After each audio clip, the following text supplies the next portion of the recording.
2017. Julie? Aye. Tom? Aye. Mike? Aye. Brian? Aye. I think it wasn't 1917. 2017. 1990. Claims and payroll? Darren, it was brought to my attention that we have two issues on the claims and payroll. Courtney, if you would like to explain the two claims that were brought to our attention and let everybody know. I had a question on the check 19516 for Johnson Repair, and we repaired the transmission in Troy's pickup. And then 19541 for rudders, and that was the axle on the payroll, or rooters.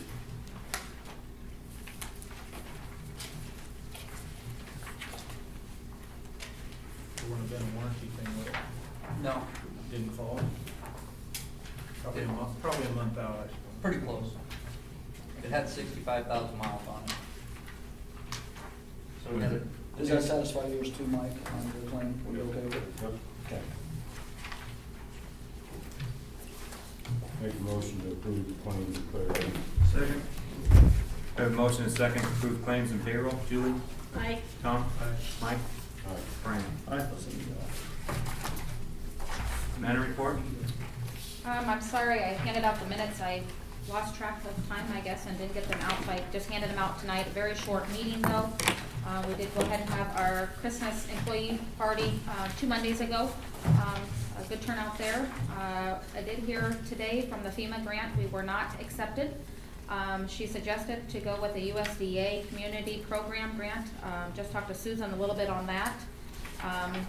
We'll see what that entails, because I got it late this afternoon. Otherwise, we're probably gonna have to be moving forward very shortly with the state survey process coming down the road. The only other thing that was in the packet is my contract was up, and within that, they projected a 3%. That's the only change in the salary. I think your party was just last week, actually, so it's been all week, bro. Could be. 5th of December. 5th of December. Okay. Time flies.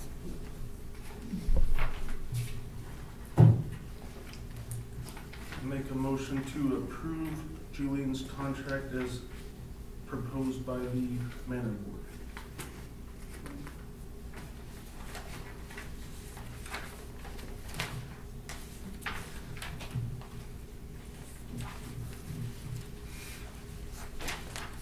Also. I have a motion and a second to approve Julian's contract as approved by the Manor Board. Julie? Aye. Tom? Aye. Mike? Aye. Brian? Aye.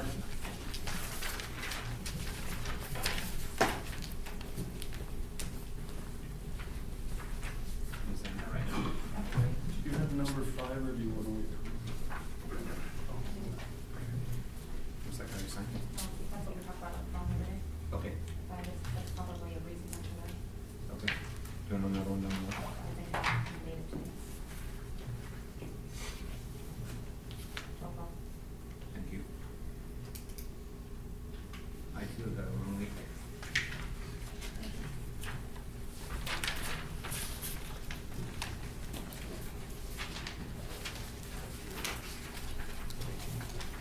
Bruce?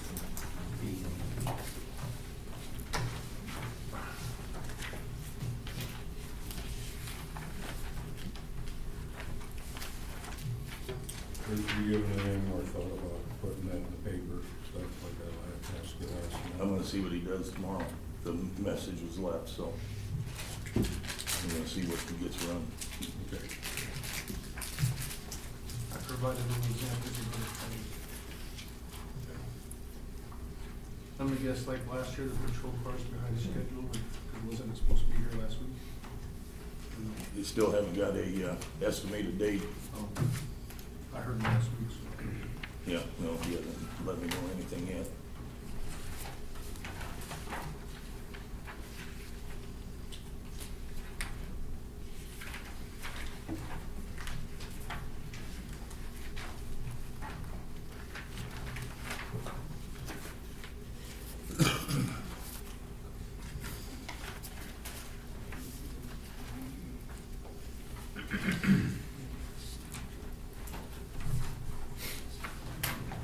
cannot remember for sure or not, back in October, we participated in that prescription drug take-back program and picked up 7.5 pounds. So first year, first go-around, thought that was pretty decent. That crap out of the high school. Well, with all the, I guess the stipulations and everything they gotta go through, you know, with their water testing and everything, better than having people flush it, Yeah. so. Yeah, that makes sense.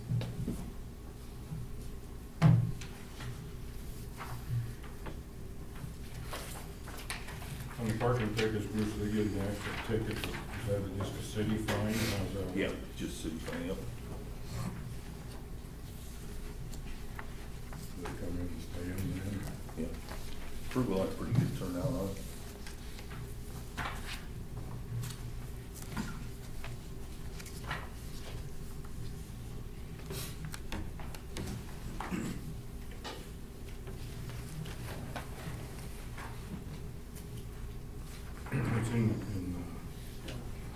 It's that we had like $350 in dog registration.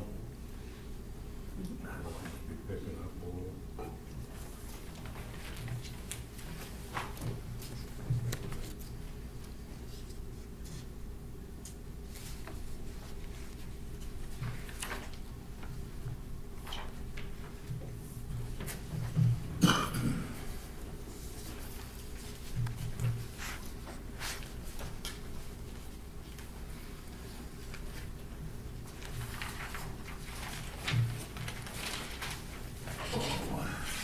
You want to discuss the curfew? Real quickly, or I guess what concerns there was about it? I think that would be all right since you're here. That would be. I guess I just don't, would like to know what the concerns are. More than anything.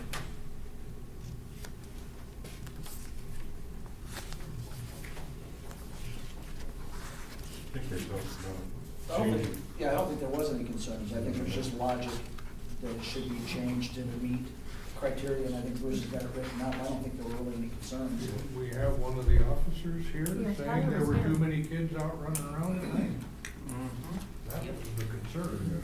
But that wasn't the concern, was we was gonna think about changing the hourly time Yeah, back. this is, we've had the draft based on what was requested. And you have yet to talk about the details.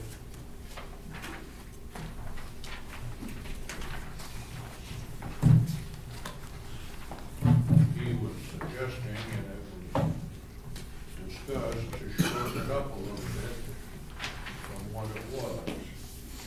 What you've got, I've got here in one. It's basically just Friday and Saturday going from 1 to 12.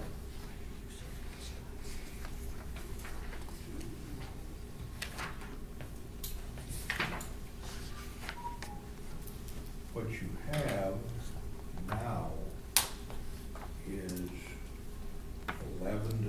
11 PM to 6 AM, all days except Friday and Saturday. Friday and Saturday, 1 AM to 6 AM. And this has gone to just changing Friday and Saturday as suggested, from 1 back to 12. But that should be 12 o'clock AM to 6 o'clock AM. Yes? Mm-hmm. Because 12 o'clock PM would be noon. Maybe. Okay. That's a big change. We had it 1 o'clock AM, Heather changed that to PM when we went to 12 o'clock. You sure about that? Mm-hmm. I'm pretty positive.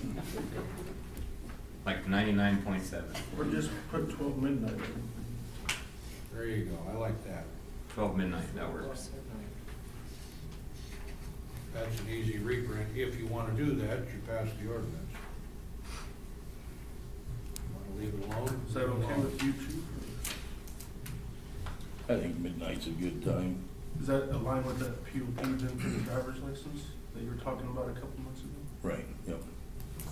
Is midnight the cutoff for POP? Mhm.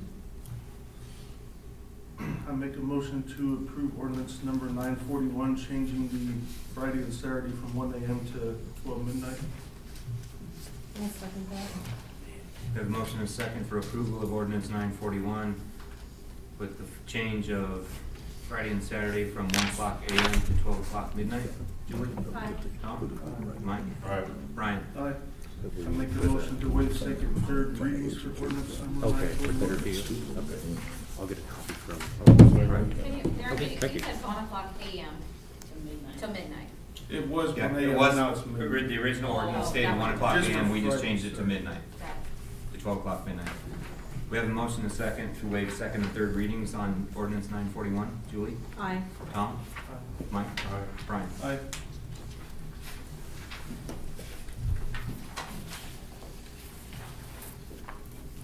Thank you, Chief.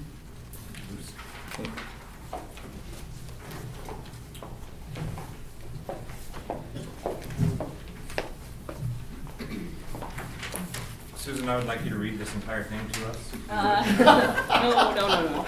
I sped read it. I did speed read. I wrote you a mini novel. I'm just gonna do the highlights. On the hardware store, I did put the current contract in there, so you guys could review that while we're talking about it. Just because, once it goes back to LB 840, that'll come back to you, and you need to understand that. The structured deal now involves up to 15 investors raising the capital needed for the hardware store. The location is gonna be in the Carhartt building in downtown Plainview.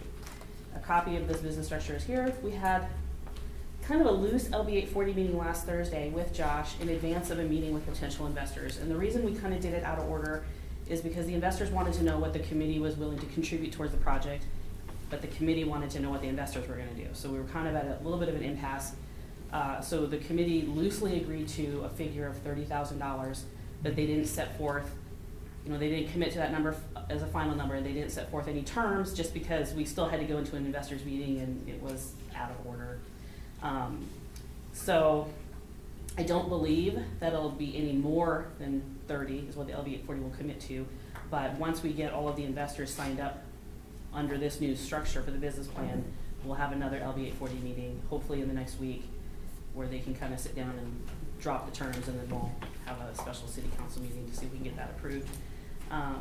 The structure as it is, 15 investors, maximum investment and control for 30 units per investor. So that is 18% of the net profit per year off the business. There is one investor who's in at 45 shares because we're using his building. So that's how that structure works, and then the rest of it's laid out for you guys. If you have any questions, I can answer them for you. I'd like to thank Brooke and Bruce Curtis for all their help on this. This business plan has morphed and changed in 4 months in ways we didn't imagine, and they have been instrumental in getting this to what you see today, and I really do appreciate everything that they've done. Brooke even offered to host the investors meeting, which was really great for us, so it did produce a lot of interest, and so far we have 10 people on the list that want to be in, but we're still waiting on a share commitment. If anyone brings up or asks you about the 15 or less issue, the Department of Banking in Nebraska regulates securities. If you go over 15 members, even in an LLC, you run into security regulation issues. That's a $50,000 project. We don't want that. So we need to stay at 15 or less to be comfortable there. And that includes the owner of the building? Right, Okay. that's all in the total. So the investors have to average somewhere between $10,000 and $20,000. There could be 2 or 3 that are smaller, but others would have to make it up to hit the dollar threshold to make it work. But that's all a matter of, getting the subscriptions and seeing who will sign up. And if by some fortuitous circumstance, there should be more subscriptions than planned, well, they could discuss taking in more capital, or you could draw lots for who gets shares or something. That'll have to be settled, but not likely that that's a problem. Just want to get there. So hopefully we get there relatively soon, and when we do, we'll get the full proposal of the business, what it's going to supply and how it'll run. It's currently planned to be 40% agricultural, 60% home. So, any other questions on that one? Okay. Real estate, I was contacted earlier this month by a couple who's interested in building a house on a vacant corner lot that we have in town, and the lot is the corner of Woodlawn and Second, and I spoke to Bruce Curtis about it. He referred it to it as the Sims Place. I don't know if you are familiar with that. He said that he had previously started some paperwork to get clear title to that property because it's a little sticky, and that the council had passed a resolution in 2012 to be able to accept offers on the property at a regular council meeting, so I'm letting you When I was know. on the council the last time, we sold the lot and then had to refund the money because the people wanted to build and now they're out in the country and they're Right. upset about it. So. We started, if you recall, you gave me some authority last spring to move on those. We started the quiet title action, and right now, that's why I suggested to Susan, wait till January for the offer to show up. Right now, we're in district court with a hearing on the quiet title late this month. So hopefully, by the time somebody makes a real offer, we'll have the rest of it clean. The generic resolution you passed 3 or 4 years ago, whatever, goes to take offers at any council meeting, anytime. Yeah, I remember. We left that open. The city part is good to go. It's just a matter of getting rid of that knot-headed Citibank, City Financial that won't release and don't care about that old mortgage. And that just clutters up the title so badly, even though it's probably invalid. That's small consolation if you're gonna build a house there. Well, it's got to go away. And if the district court says it goes away, that takes care of it. What's our timing on that, do you know? Well, here late December, we'll have the hearing. I hope to have it done then. Do I need to go to, is there gonna be any foreclosure type thing on it, or is it gonna be No, free and clear? what's pending is a quiet title action claiming that the city has better title than anybody, including City Financial. And they haven't even answered. So they know they're out, they know what they've got on the book is worthless, they just won't take the time to release it. So if the district judge says title is quieted in the city of Plainview, then it's over. And hopefully that'll happen before the first of the year.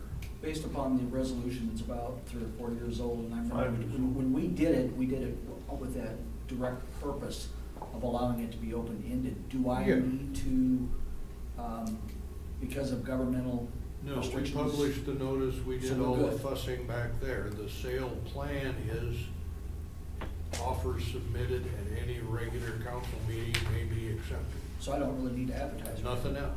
It was done back then to leave it open. So if we take in an offer and everything else is clean, in fact, you can probably act on the offer in January, whatever. If there's anything remaining with the district court, it shouldn't be much. But I think we'll have the decree saying it's done. Good. So I just wanted to give you a heads up because they're gonna be here at the January meeting with an offer for you to look at. I looked at the Pierce County GIS website just to see what the assessed value is on that piece of property, and it came up with a figure like $59.95, and seems a little high for a vacant lot in town. So, and we're doing $1,000 lots out by the hospital with our new development, so I don't know where they're gonna come in. I don't think they're gonna wanna come in at that $6,000 figure, but you know, I just wanted you to be open to maybe entertaining a lower offer if they bring one. Any development in town looks good. It's got a $6,000 garage on it. It does. It's worth at least I that. think it was either 6,500 or That 7,500. garage is for $65. Yeah. So, heads up on Those that. cats. Huh? Holy cat. Well, there's that. Plainview Private Development Corporation, still, RMAP still maybe on the table. Bruce Curtis asked for more information pertaining to the risk before they got involved, and I did get that information to him, and I think he's reviewing it still, so.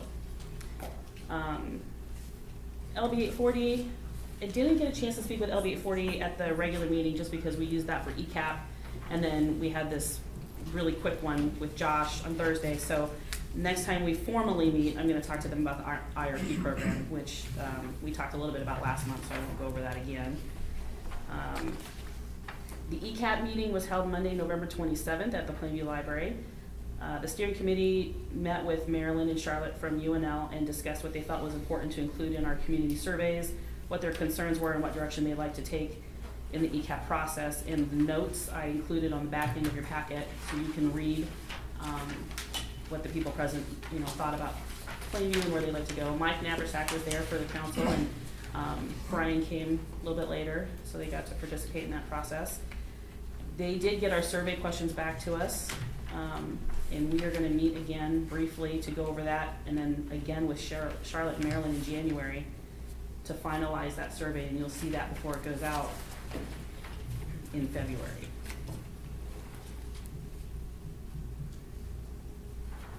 You do have my name spelled.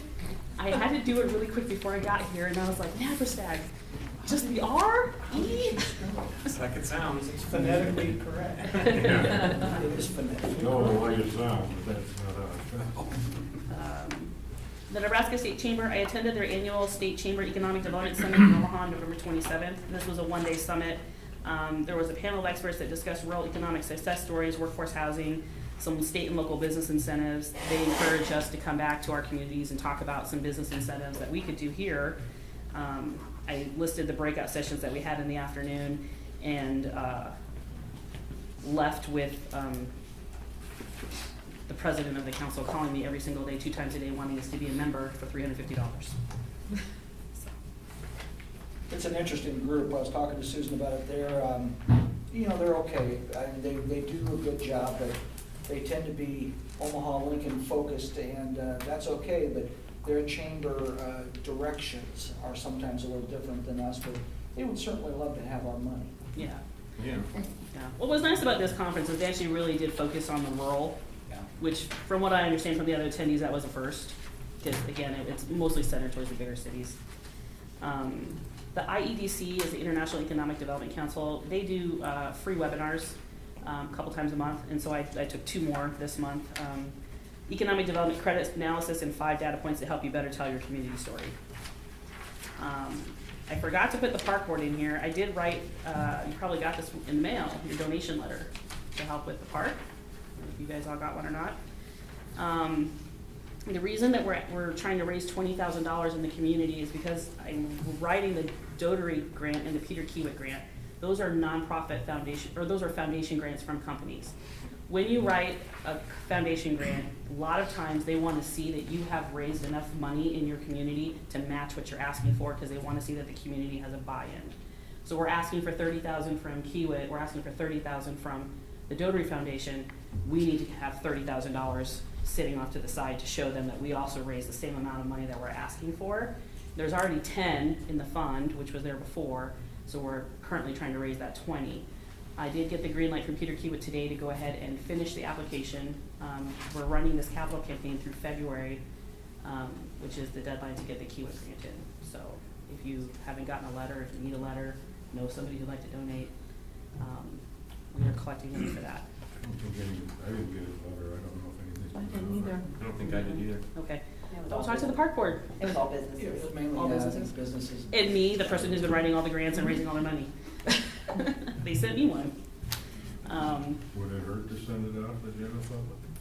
No, I think it was just a decision made on their part, wasn't it, the Yeah, park board? they had a To target do that. date. I think a good suggestion would be to send it out. Maybe It's a good something- time of year, people get a little more charitable. What it costs the postage and a little paper, I think. You'll handle Worth it. I think it'd be worth it. All right, I'll let him know. And then the last thing, and I did talk to Mike about this a little bit last week, some of those courses that are taken through the IEDC talk about strategic planning. And in the years past, strategic plans for communities are always 5 to 10 years, and they've really started shifting to 1 to 2 years with goals in mind, so you can actually reach these things. Otherwise, what they're finding is that, you know, you have these broad plans, and then 5 years goes by, and you're like, oh, well, we didn't really accomplish half of what was on the list. So I talked to him about maybe revising our strategic plan to do a 1 to 2 year plan. It's called a retreat. We're all gonna go spend time together and bond overnight. How's that sound? Don't be touchy. The retreat was Mike's idea, not mine. Any questions? Thank you, Susan. Susan. Nice job. And thank you for helping Bruce. Yes, he is invaluable. Raleigh? I can go at the end. You can go at the end? Yep. Okay. All right, moving on, number 5, I still don't have anybody for the Manor Board. If anybody knows anybody, Okay. I I can mean, use I some don't help. know if Julian does, I mean, if you know someone, but A board member told me a name or whatever, and we just haven't proposed it because we were told not to last time, so I can tell you that name. Or ask, Norma White has the name, I guess. Okay, okay. I can just say after attending the meeting, they're concerned that it hasn't been filled yet, just in case there should be a tie or somebody else is absent from the meeting. Just passing the message on. I did forget something, sorry. I hate public speaking, so I get really nervous when I get up there, but this is Josh Schmitz, the gentleman who wants to run the hardware store. He came tonight and I forgot to introduce him to you. Josh. I think he deserves all the hand in the world for having to deal with Bert Lingenfeller in the last 3 or 4 days. So I'm really proud of him. Yeah. Don't bring that up before this is a done deal. You mean it's gonna switch a few more times? No, he did call me at 5 and started to waver, and then I said, no, you're committed, and he said, okay, I am. So. He's got your number? He's got my number, he's called me 3 times. He's got it this morning at 11, and he's called me 3 times so far. Susan, a little friendly advice, get a new number. Yeah. But Darren, could you please move up, just for the purposes, I mean, everybody's gonna be right in a row, but Josh has got some prior commitments. His is more informational, but I wanted him to come tonight in December to explain what's going on with the health insurance Okay. and what our plans are, so. Okay, we'll move to line item 7, health insurance with Josh Shirk. Don't have enough for everybody. So like Mike said, tonight it's mainly informational. We got the renewal. It's not pretty. None of the renewals this year for United Healthcare have been good. They're all right in the, at the low end, 23, 24%, all the way up to 30s and 40s. So, and that's reflected on the second page there. They show you the 2 current plans that are being offered, and then on page 2 on the right side is the renewal, and they're doing away with one plan, the AMEQ. That plan is going away, so they mapped it to the closest next plan to it, which is AMEO. I don't know why they switch every year and rename their plans. AMEZ, that plan is still available, but it did have a slight change in the out-of-pocket max for a family. So, but otherwise still very similar. So like I said, the main reason for the bigger rate increases this year is really, in my opinion, spillover from the individual market, because that has went crazy, and all the carriers have exited, and the premiums have skyrocketed on the marketplace. Everyone that could form a group did. So thus you're seeing a lot more claims on the small group side. So as they're experiencing more claims, rates are going up. So we're currently working on some options. We're quoting it out. Unfortunately, there's there's really only two options on the fully insured platform, which is United Healthcare and Blue Cross Blue Shield. Aetna is technically in the state, but they only offer one plan, and it's very expensive. So they don't want the business. We are also having all the employees fill out apps, and I'm also quoting it out to some of the carriers on the self-funded platform. That is potentially, could be a cheaper route to go, but when you go that route, it is now back to being underwritten, so everybody has to answer health questions.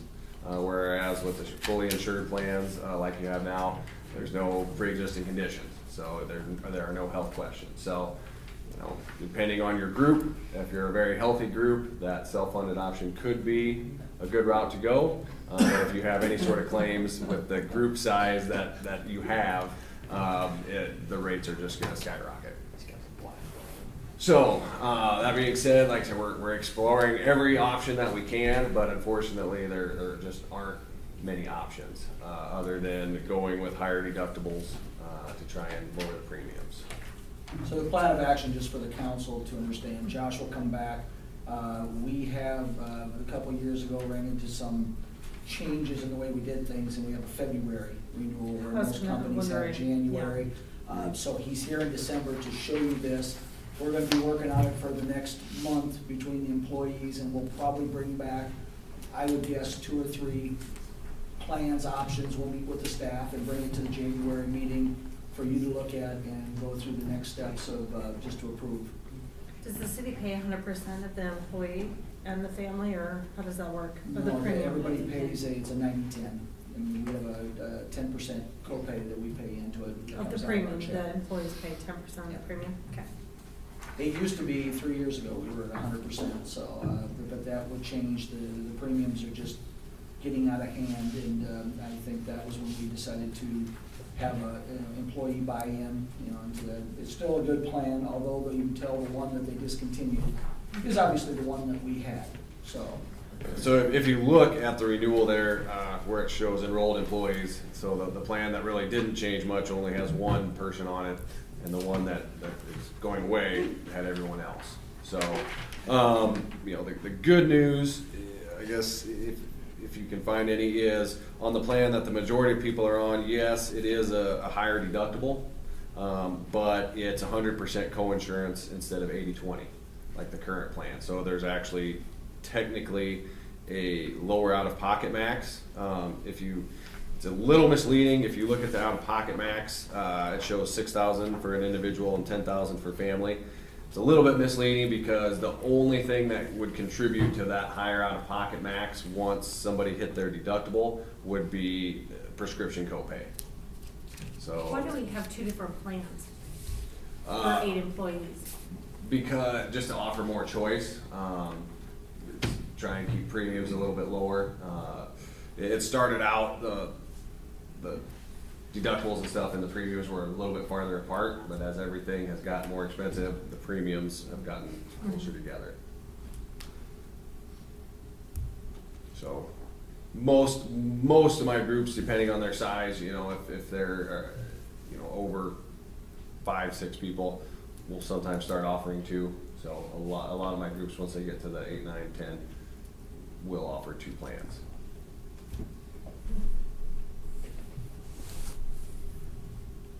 But like I said, nothing's been set in stone. We're just trying to get quotes out and let's see how everything comes back. And then, like Mike said, come January, I'll have my recommendations and stuff ready based off how everything comes back. So Blue Cross Blue Shield is the only competitive. They're the only competitor in the fully insured space. It's just Blue Cross and United Healthcare. Everyone else has exited. And there's also been a lot of consolidation between the carriers, and it's just, I was curious, Grant. it's not a pretty landscape. You running into this issue? Our rates have gone up a lot. I mean, we were up 20%, but we've got AAA through our group policy, so our premiums are high enough the way it was. But Sure. Oh yeah, we're up. I think I talked to a lot of different businesses. I don't think it matters. It's just across the board. So. Yeah, and, you know, ours, we were on the same plan, the first one there, the AMEZ Town and Country has the same thing, we got a 30% rate increase, so it's affecting everybody. Anybody else have anything for Josh? Well, do what you can do, yeah. I'll do my best. Thank you. Thank All you, right, Josh. Thanks. Thanks, Josh.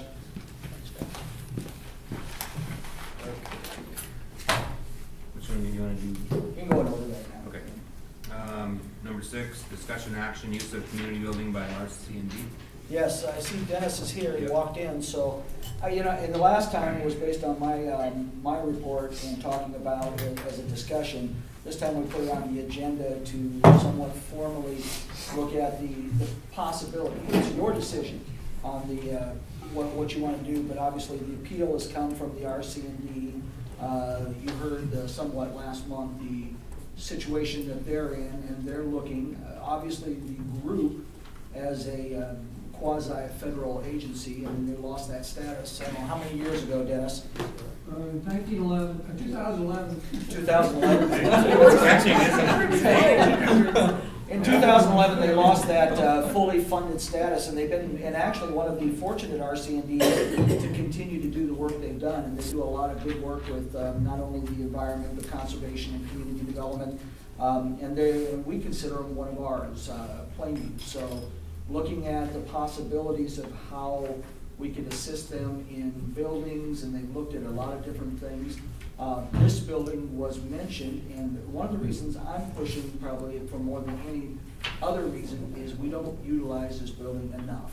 It's used once a month, and there may be an occasional party, but to be honest, with the party situations that come in here, from the staff's point of view, it's very cheap rent, and I would say 80% of the time, I don't want to condemn anyone, but 80% of the time, they leave it in a mess, and we end up having to take care of it and clean it regardless of where it's at. You know, some people are good, but it's just the nature of having a party and kids, and we got microphones and everything else sitting around here, and they kind of come up all in. So that part of it is something to kind of get away from. The other thing is that we talked about was the simple fact that we have a new library, and we're trying to push some of these other entities out there to take that place of being the community center. And that was one of the ideas we built the library on, is that they have that community facility, and it is open for parties and that. And that was one of the ideas when it was built, to not have just a place where you couldn't use. And so weddings and places, those kind of things, prom, they can go into those rooms and use those facilities on rent. Certainly, there's probably two sides of it, but at least I'm appealing to you to consider. How many people did this affect that have rented the building for graduation and those types of things for this year? The two, Here? yeah, this year, I don't know. I don't know, it varies month to month for things, I mean. I just didn't know, you know, because graduations can be coming up here in how many months, if anybody's rented this place, Yes. you know. They probably have. It's One already thing out about for graduation and graduation. prom, those are already Mhm. types of activities that are just, they go year to year to year. Right. But- And that's probably the main use of this facility, is you know that graduation and prom, they're gonna be.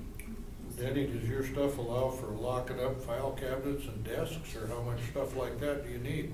Well, that was one of our concerns, of how wide open the area is, because we have files, yeah, we have some confidential files, filing cabinets, You'd have to have like a wall of file cabinets, wouldn't you, to store your stuff if you were gonna yeah. move in? But you'd have to allow for that, and I don't know about desks.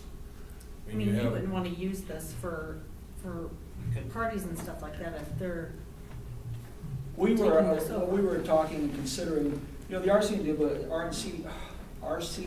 building right now has a little, very small, conference area, if you've ever been out there to, see, they would probably wanna keep something like that the same, so there is the potential, depending on what you wanna do, to somewhat have a partition or something, and allow them to still have that, conference area, which could be then rented out or used as a, but it would be more on their consideration than ours if they want to allow a graduation party or something like that to come in to use it. But Like this half? yeah, I mean, I think they talked about using the whole part of it, but I mean, they recognized, and correct me, Danny, if I'm wrong, that this is a lot bigger space than obviously they have out there now. But, you know, utilizing, they do want to keep that security issue under, at least in mind, you know. But like I said, you could partition, you know, halfway through this building. Is moving the council meetings to the library still on the table? That's, once again, that'll come up to you and the call, and I think there is actually in the code some changes that would need to be made depending on how you do it. Well, yeah, you've got your regular council space stated to be here, but it can be moved. Right, I think the intent was already that if it was agreeable to the council to use the library, that it should be maybe start used more as a council chambers, but obviously you still have it here, and this is basically what it is right now, at council chambers and not much else. How soon would they be taking possession? That's, I don't know the details, Denny, I don't know where they're at in their, We're just on notice that we're not gonna be kicked out until the end of the year, which is here. Mhm. 24 hours after they get kicked out. Yeah. Well, my only concern is for those people who have rented this place for, you know, families for graduations, that's gonna put them in a bind come May. yeah, I mean, certainly we can talk with, we can get the calendar and talk with the RC, yeah. Whatever Because comes when out. they rent, you know, when they put their money down as a deposit, I don't know if that's what the process is, you know, they put their name on this to utilize the entire If they already have their space. name down, that would take first priority. Okay. We still own this building. Okay. We would still own this building. It's not, we're not selling the building. Right, I just wanna make sure that Yeah, for so those many years people- out you go, like out the country club, that thing's running. Yeah, that's till- thing- This is like a year out for Yeah, graduation. and 2050 it or would stop something. after, in theory, it would stop after this year. Sure. You know, and so but yeah, like I said, I'd have to look at the calendar. There's a couple of events, but typically we don't see anything much more than, 2-3 months out, and, you know, maybe, except for graduation, Right. which is, everybody The starts people looking. you're concerned about, yeah. You have a few things to do though, I mean, like if we would go to the library, we gotta contract that, they have nothing on the second Tuesday, you know. That's where the No election's held at schedule. now.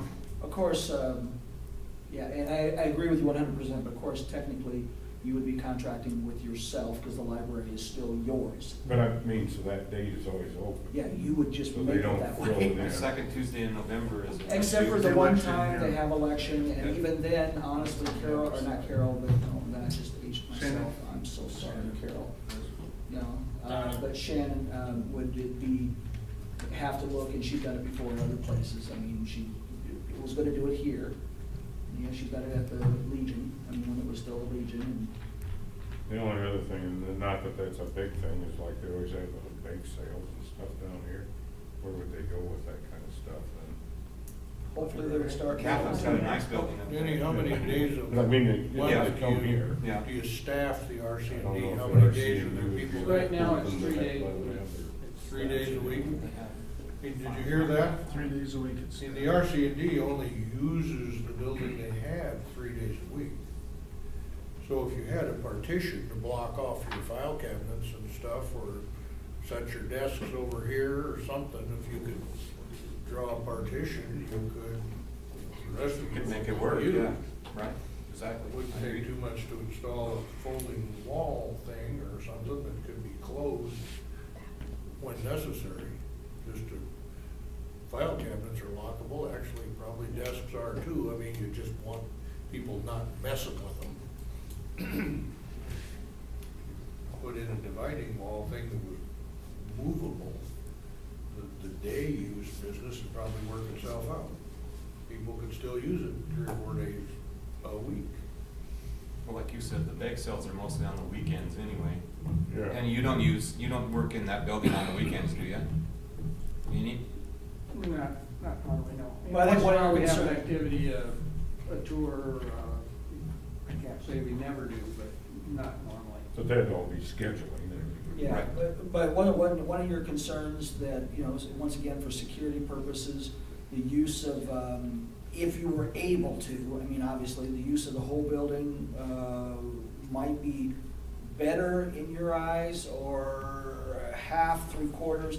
What truly would? Yeah, well, you know, if the group here decided they would much rather have their meetings over in the library, and this was up for our use, it would be ideal if it was just for our use, but, I mean, naturally, but beggars can't be choosers. You know, we're in no position to, Well, I the point I wouldn't would make, argue it, I mean, anyway, I've so. been out there some and know something of their layout, but if you put a partition wall from between those two doors to this wall, and that was theirs 100%. And then you open it up when you want the whole building, the rest of this would be enough for the city, and mostly for other people, I guess, that remain to be seen. Then who pays for the petition?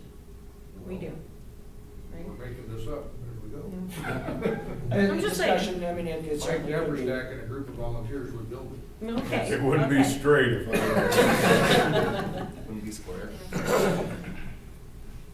I mean, I'm open to the idea, as long as, you know, you can work out scheduling and other things, because I mean, you know, like the little bake sales, if they still wanna have them here, it's kinda nice, it's downtown, and it doesn't take up a lot of room, I mean, mainly, you'd have use the whole building, Denny, but we'd have to somehow have a space where you could lock up files and stuff, I mean,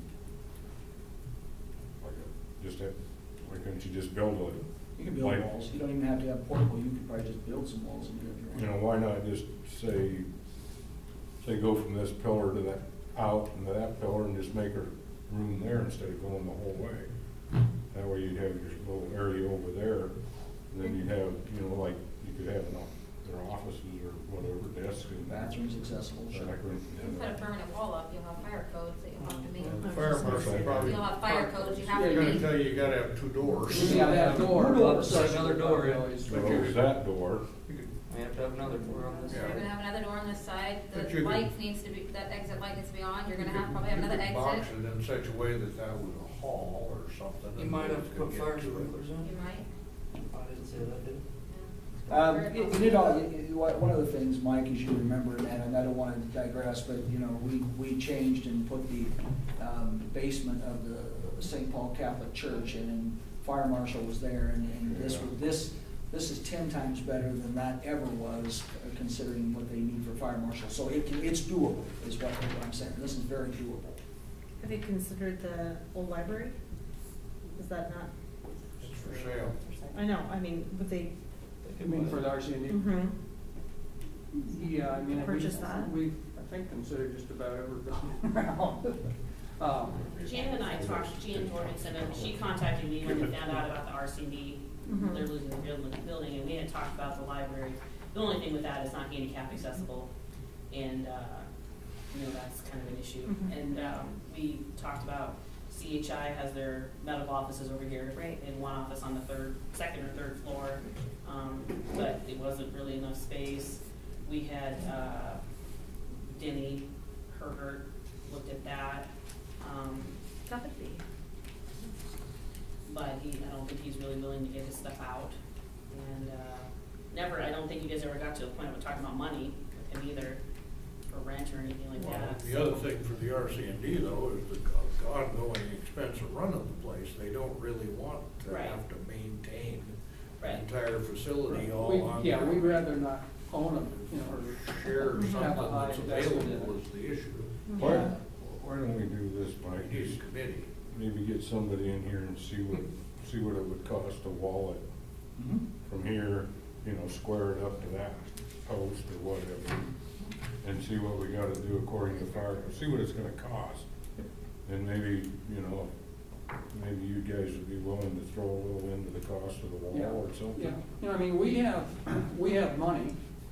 It's just that we don't have any guarantee down the road that we're gonna keep, you know, a steady income. 'Cause we just Yeah. We depend on volunteer donations and our memberships from our counties and the natural resource districts are partners, but it's, you know, it's not a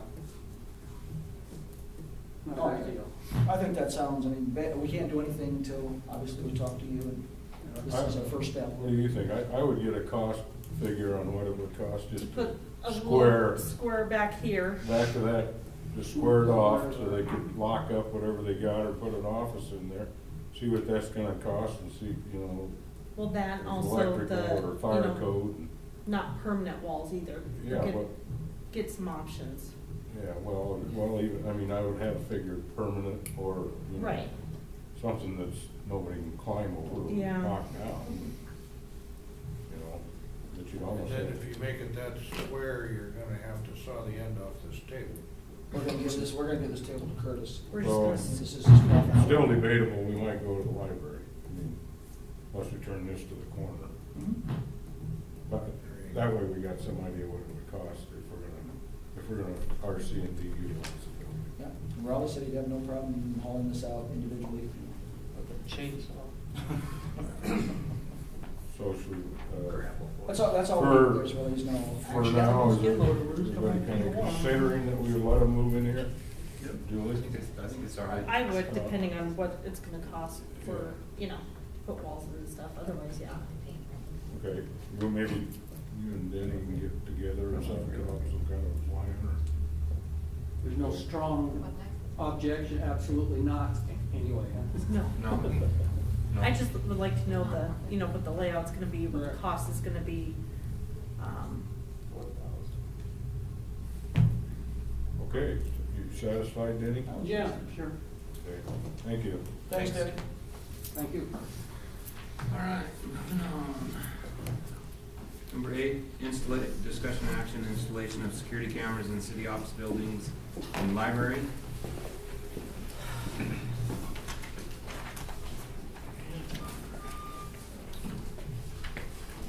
Well, Blake and I were down and looked at the system, kind of the way everything was set up. Courtney and Mike met with us a little bit and went over with what you guys were talking about and what their thoughts were.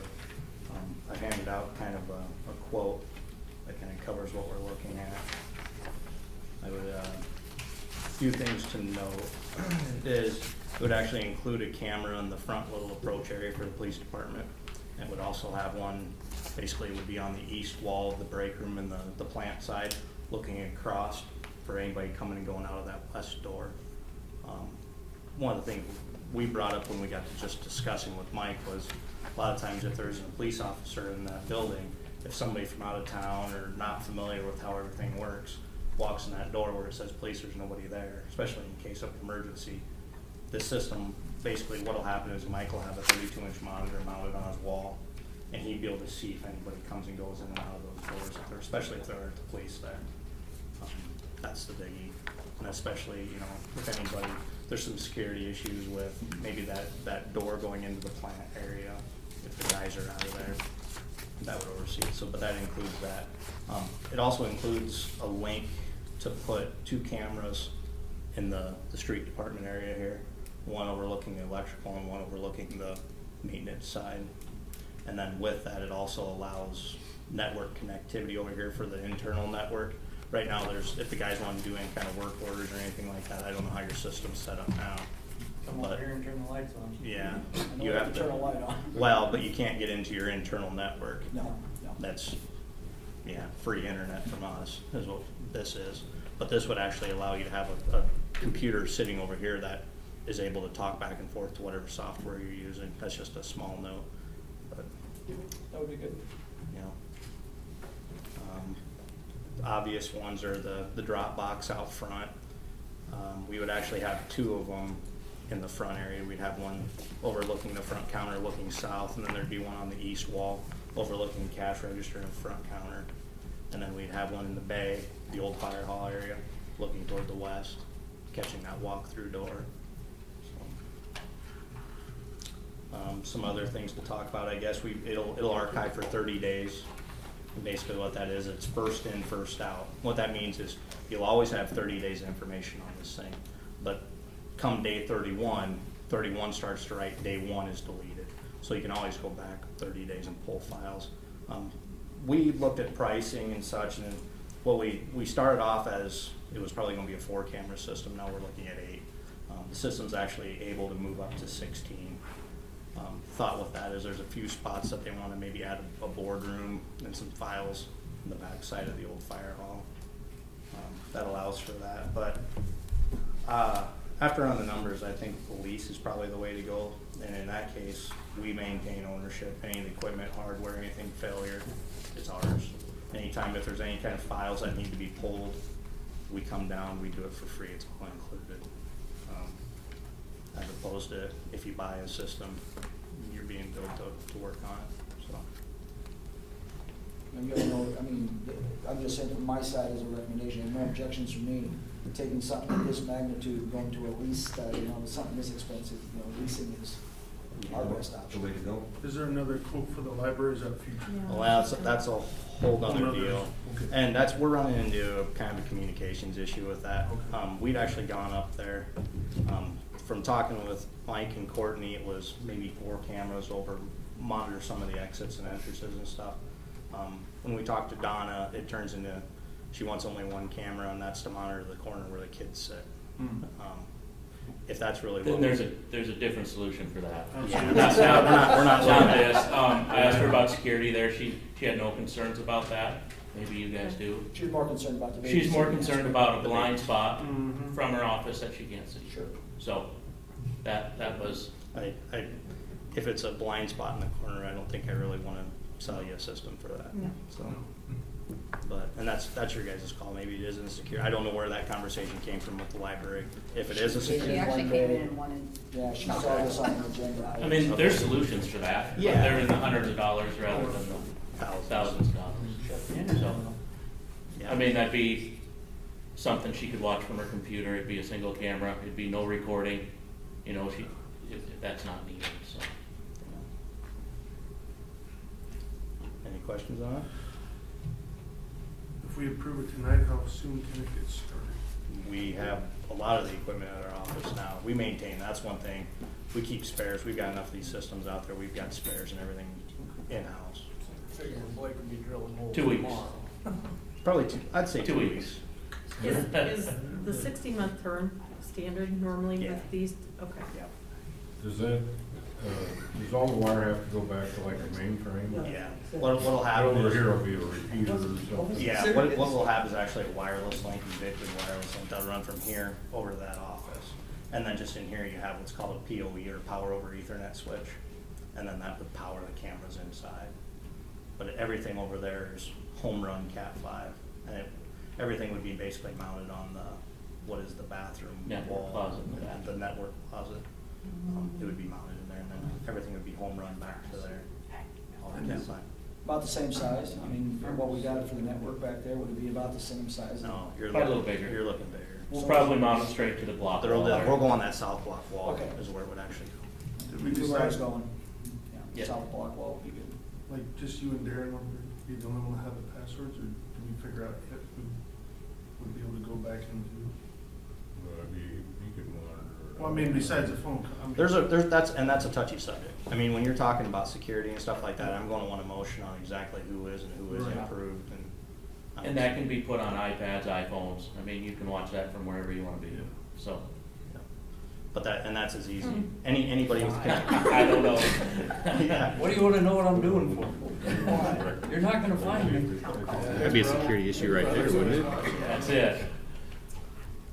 Well, I'm all for I'm gonna put it on a time lapse anyhow. I think it's probably long overdue. I think We've so, talked too. about it for many years. But do you want a motion to buy it, and then who can watch it, or 2 separate motions, or one?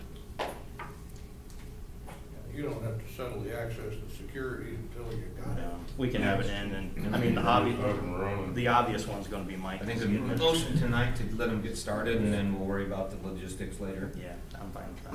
I make a motion for the Plainview Telephone Company to install the cameras as presented with a 60-month term, $229 a month. I'll second it. There's a motion and a second for approval of Plainview Telephone to install security cameras in the city office building for a term of 60 months at $229 a month. Julie? Fine. Tom? Mike? All right. Brian? Aye. Motion carries. Speaking of that, Thank I you. work on my phone after. The next step, honestly, for the libraries, we'll just go talk to Donna. We'll present something to her. I mean, you're looking at a couple $100 at most for And something. it might be, if you would grant for me, I mean, with their library board and the ones on top with Kelly, and maybe that would be something that the foundation might even Right. want to do for. Well, and that's kind of the way I didn't know how to present even something like that, because I didn't know if she had any purchasing power, if it's gotta go through the board or how that You is. might buy her a $65 big mirror and set it. Yeah, I thought- big round fisheye mirror in the corner. Her walking shoes to go back. She just wants to see I the think she front has a corner. certain dollar amount. And it's that corner right in front of the network closet. I know what she's talking about. A little I- reading I corner. thought she was, when she first came in, she was kind of, Yeah. like the security, she saw the agenda, and I thought it was much more of a security issue. Yeah. This sounds like a Yeah. one camera. We gone and talked to her, it's nothing to this. Sounds like nobody's outside Who's anymore watching? tonight. Yeah, that's working well. Ask Darren, he'd be the one to do it, but Yeah, ever there's- since that's been off, we haven't had. It's working good, I like it, thank you. Okay, all right, well, thank you. Thank you, guys. Thanks, Board. Yep. Number 9, contract grant writing services for Susan. I've been over this, you looked at it with and I've been over with a fine tooth comb too. I've seen these contracts on grant writing services 100 times. I think it's absolutely deserving. Remember, there was a time that you talked about it for myself, but it's a little awkward in the position that I'm in. But you hired Susan as an economic development person, and I think this would be, and I think Bruce iterated that last month, that he thought it was, this is a very proper way to handle And it. you've essentially already done this with the Alexanders on the housing grants. I mean, this would just be a generic program that says if she's willing to chase these big ones for you, if she gets one, she gets to run it. And if you run it, you get the commission, the way the thing allows for it.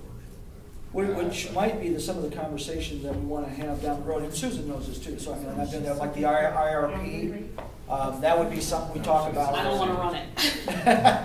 My husband can attest to my math skills, you don't want me to run it.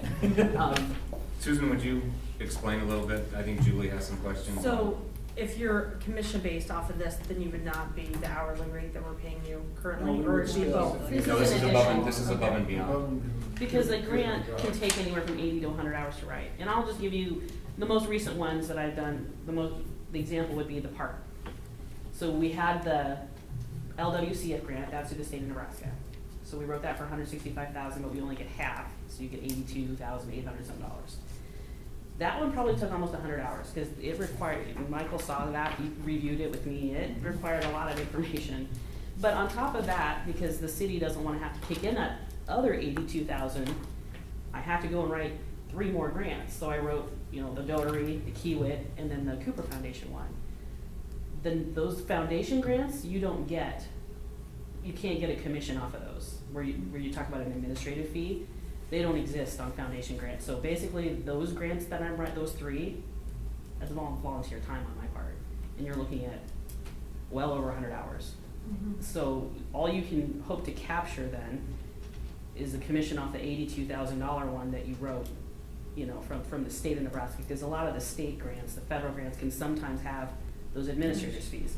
Sometimes not though. Like on the USDA grants, a lot of them you cannot. So you're just doing that on your own time. Now, you hired me as part-time, but when I'm doing all that other stuff on top of what I'm doing, that's all volunteer. So this is a little bit, if you want to More keep of a me, supplement. if you want to keep me doing that and Yeah. getting your money into here and helping you guys out a little bit, then that helps me to continue wanting to do it. When there's any chance available as these grants, when you write them, depending on which formulas you use, they'll call them the direct and indirect costs. And so when you do that, and any chance we can put an indirect cost, which might be an administrative cost, they'll allow you up to a certain percentage. So some may offer 5, some may offer up to 30 if you're a well-known outfit. What this contract is saying is that we're gonna just allow her to be able to capture that administrative cost. And the other side of it too, to keep in mind, because obviously if she does well, we do well, it goes back and forth. But at the same token, she's the administrator the city's administrator of the grant. So she has to fulfill with not only the grant as it's written, but as it's fulfilled and finished, and she has to report back. Some grants come in phases, so you may have, like, let's say you have a large project and it's phase 1, 2, and 3. So you complete phase 1, you get the funding for that, and you have to start phase 2. You have to manage and maintain. You're basically like a project manager over whatever it is that you're working on. You're keeping track of all the red tape, and there's sometimes a considerable amount depending on the grant you're working with, and a lot of the government grants do have that tied to it. So Susan, does that money come into the city and we distribute it out, or does it come into? That's up to grant you guys. administrator? I write 99% into of the time, if she has to write the grant because she's an employee of the city, it'll be a city function, city money, and city administrator. She'll actually apply for that reimbursement Right. through the city, but then it would come right back to her. The money is, the additional administrative fee is written into the grant, so it's not like you have to come up with this percentage of the total dollar amount. For example, with the LWCF grant, I wrote in a 10% contingency. So whether, and that should cover, you know, a fee, because we had discussed this then. And if, let's say, by the time January rolls around, because we had to submit that grant in October, that the price of the playground equipment went up. You know, it's gonna cover some of that, and they had told us that there was 3 to 4% increases from year to year. So I put the 3 to 4%, the 4% in for that to cover that, and then whatever my fee would be, it came in at like a 10% contingency. Again, they can throw that out. You know, the state can say, yeah, we're not gonna give you the contingency, and then you just wrote a grant, and all you have to do is be happy that you got the playground. It's just a little incentive, I guess. And when you do freelance grant writing, the typical contract is this, but then up front, you also ask for money for your services. You may say, we want 3% of your total project cost right now, and then I want, you know, whatever the percentage is per $100,000 increment once it comes in. That's how you get paid on the freelance side. Because I'm part-time for you guys, I'm not charging you that upfront percentage. I'm just asking for the back end. If I write it into the grant, if it's allowable, that I can get some of that back. Sure. So.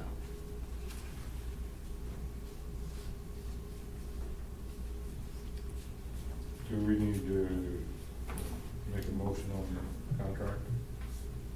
Yeah, I mean, that's what's on Need a the plan. I've only got one thing, maybe, that the information supplied by client assurances. At the bottom, it said the contract would be automatically renewed. I think maybe we could put that a review it yearly. Yeah, no, that's, I think that would be appropriate for a city employee. That's all I have. Would you be okay with that, to review it yearly? That's fine by me. Put that in your motion, you'll need to just reprint it, you've got the thing, don't you? You can print a clean one. I make a motion to accept the grant writing contract for Susan Norris with the agreement that her contract will be reviewed yearly. Annually. At midnight. You guys are on the same page, that's all right. 12 PM. 12 midnight. All right. I'll second that. Okay, we have a motion and a second approval of the contract for grant writing services for Susan Norris with the, what I should? with the- Agreement to be- With the agreement to be reviewed annually. Yearly. Or yearly, whichever comes first. However you wanna work it. Whichever way Courtney puts it down. Julie, you okay with that? Yeah, I. Tom? Aye. Mike? Aye. Brian? Aye. Thank you, Thanks Susan. for all your work, Thank you. Susan. Thank you. You know what, that's what we were talking, I was thinking of that. I always had to write it 31. 31%. I lowballed myself and went 10. Well, but that was for, you know, organization, I was having to pay for all those other. Yeah. Yeah. All right, number 11, discussion action, appointment of city engineer and street superintendent in 2018. It has been requested, well, let's back up a second. Each year, for those that are not familiar with this, we need to look at a city engineer and a street superintendent for several reasons. One, highway allocation and dollars and for purposes of making sure that we don't have a city engineer on staff. So we usually hire or have in some, I don't even want to call it retainer, but someone on print, a service. We've always went with JEO. They have approached us. I also had a conversation this past week with Miller and Associates. The discussion action item is to do it with JEO. I know how this council feels. I would say for you, unless you've really changed your mind, sit on it. And I'll work with and try to get some different papers that I'll give them to Bruce, obviously, as our attorney, to take a look at from Miller, and that way we have choices. When do we have a certain time frame we have to act on that? They'd like to have it done by the end of the year, but it's not gonna, we don't have any projects in store. Let's try to get it done by the January meeting would be It doesn't appropriate. affect the highway allocation No. money or anything. That's just kind of a formality, isn't it, that somebody's Yes. name is on the line? Yeah, the state makes us have a fixed name on the line for the street business at least. The rest of it, as they said, they can't bind you to, you'll always pick us deal, but you can kind of designate them as default, somebody to ask anyway, to be the city engineer. Each project, you hire them individually for whatever you hire them for. There are some, and Bruce and I have been through this before in the past, but there are some liberalities, I guess would be a better word, on when you allow a city engineer, for example, the bidding process. If there are a city engineer in JEO, there are some of the bidding processes that can be streamlined, because you've already got a city engineer. You know, so I don't have to really go forward. I can have, like JEO came up and did the library, and there was a lot of ways we handled that by our own engineer. So by designating, if I want Miller and Associates or Gilmore or Olson's or anyone like that, they can handle the project, but they should be as a city engineer if that's where we go. So you're gonna get a proposal from Miller on Yes. this for next month? Yes. Well, then I'd make a motion to table the appointment of the city engineer and street superintendent to the January meeting. I'll second it. We have a motion and second to table appointment of city engineer and street superintendent until the January meeting. Julie? Aye. Tom? Mike? Brian? Aye.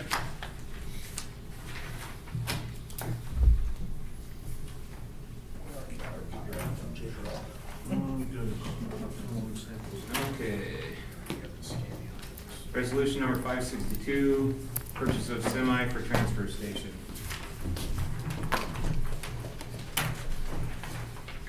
Yeah, I was gonna say, this is pretty much a mere formality, isn't it?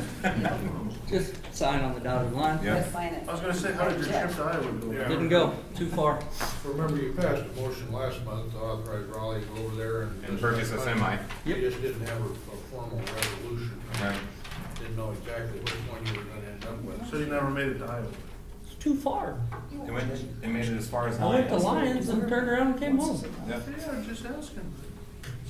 I haven't seen you since. I asked the same thing. Yep. That's what I got.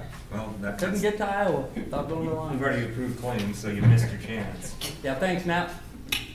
Attaboy. That dollar was worth it, wasn't it? Is that what you bought? I don't know. That's not the proper answer. I don't know. Yes, That's the sir. one in line. Let's put it this way, is it the paper that I signed get to you? Yep, that'll Well, be the thing it. you said, sign says trailer base price at the Yeah, top. don't worry about all that. That's, we were This working is on, like a thing with a motor, right? yeah, this is like, we got it It's done. not a trailer. We got it done in 12 minutes, but yeah, don't worry about that. Yes, For the record, Yep, that's right. Bruce, he's not being very eloquent. We apologize to Heather for confusing her about a tractor versus a trailer when they said trailer at the top. She's a trucker, remember? Yes. Mhm. She knows these things. Yeah, the truck, I just talked to the guy today briefly. They had about 5 items to fix for us, along with putting the wet kit on. It should be done Friday or Monday.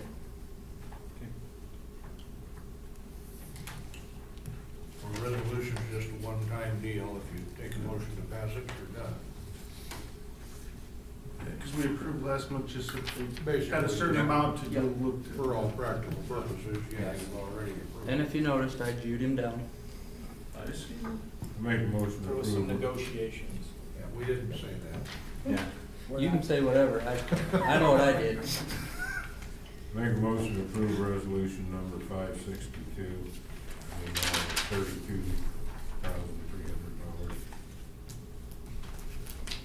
I'll second it. We have a motion and a second for approval of resolution 562 in the amount of $32,300 for purchase of a semi. Julie? Aye. Tom? Mike? Aye. Brian? Aye. On that motion, just throwing it out there for you guys to think about and whatnot. We would like to sell the old Mac that we were replacing, so just think about it and we'll discuss it later. The old red. She's tired. Yeah, a little bit. Item 13, discussion action on purchase trailer for the transfer station. You should have, I believe, 4 quotes in your packet. I'm not sure what order actually Courtney put them in there. I like the one in Kansas. Raleigh made all these copies, just so you know. so- Yeah, I made them all, if they're not right, blame Courtney.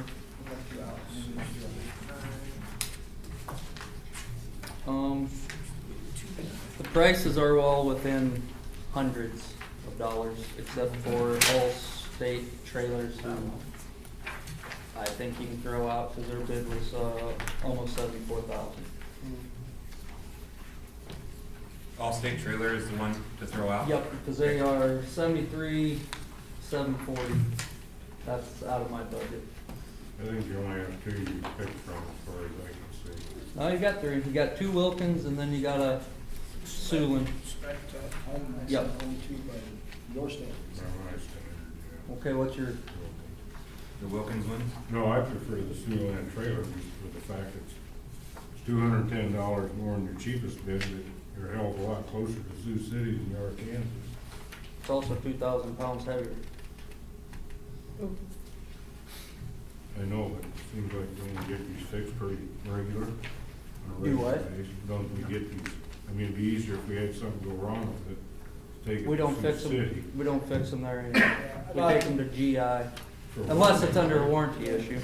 Yeah, there's a warranty. I might, if this helps, Mike, and then let me just to step in, the Wilkins, not that I'm, whatever you decide is what you decide, I'm not them, but the Wilkins have been, the The- ones we've used in the past. The Wilkins up in And they tend to be a Minnesota. little bit more, and we've had, whatchamacallit out there on the highway. we've been working S&S. on, So, and I know the Wilkins are a little bit interchangeable, and we talked about that with what we already have in place. We might be able to interchange a little bit of the parts too, and be able to, instead of having to double up from a different trailer, there are some differences. In '06, you bought the trailer from Morris, Wisconsin, or Minnesota, the one we have right now. The one that is 68,900. Well, I'm in my, the Sulin trailer one's fine too. I just wanted to throw it so you understand that, Yeah, well, we do a I lot was of just that. looking at the convenience of, you had to take it back. Well, it doesn't tell us where that trailer's made, because they don't make them in Sioux City. He's just a sales spot.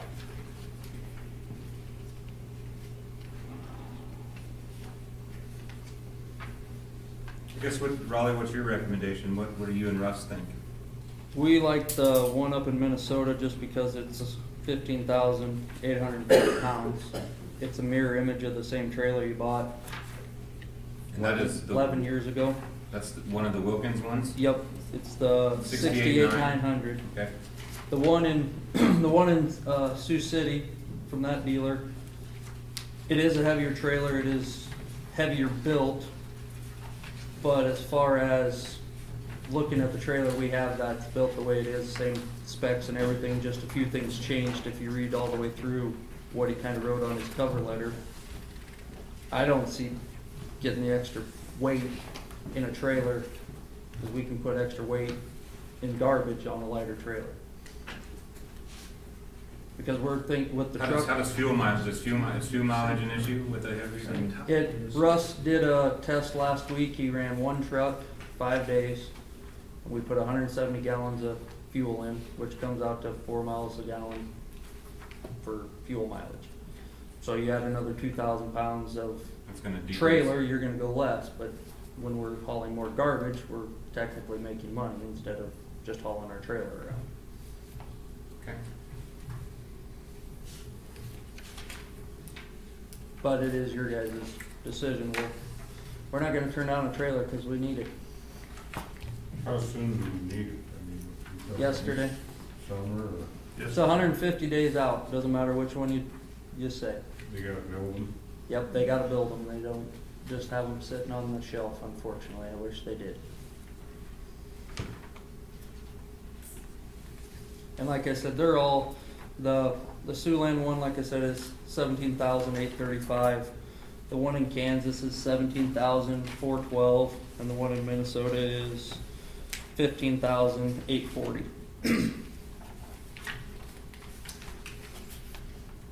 I could say the lighter, I gotta lean with Raleigh on the lighter trailer, I mean. And they're all, within ballpark of $300-400 of each other for a price, so. And if we go pick it up, you might get a little less, cause I'm assuming they're gonna have shipping in there for delivery. None of these get delivered in here. Yeah, it doesn't have a price, but I never got in contact with Well, this guy. stick him for what he's got wrote down there. That's his bid. Exactly. I'll hold him to it, don't worry about that. He said, it says delivered. FOB, Plainview, Nebraska, freight. Cause that was the guy, this is the one that, didn't Melissa say he called today, if I remember correctly?